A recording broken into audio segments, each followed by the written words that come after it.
Karachi bar association ने जजेस के इस्लामाबाद ट्रांसफर पर आज अदालती उमूर के बायकॉट का ऐलान किया है। सदर कराची बार का कहना है कि इस्लामाबाद बार से इजहार यकजहती के लिए अदालती उमूर का बायकॉट किया जाएगा। कराची बार एसोसिएशन का जनरल बॉडी इजलास 11:30 बजे होगा। कराची बार एसोसिएशन ने जजेस के इस्लामाबाद ट्रांसफर पर आज अदालती उमूर के बायकॉट का ऐलान किया है। सदर कराची बार का कहना है कि इस्लामाबाद बार से इजहार यकजहती के लिए अदालती उमूर का बायकॉट किया जाएगा। कराची बार एसोसिएशन का जनरल बॉडी इजलास 11:30 बजे होगा।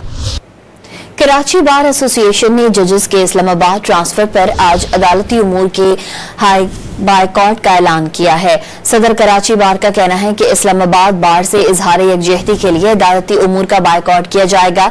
कराची बार एसोसिएशन का जनरल बॉडी इजलास 11:30 बजे होगा।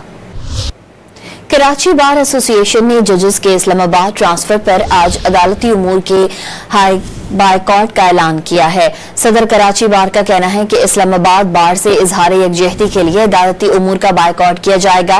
कराची बार एसोसिएशन का जनरल बॉडी इजलास 11:30 बजे होगा।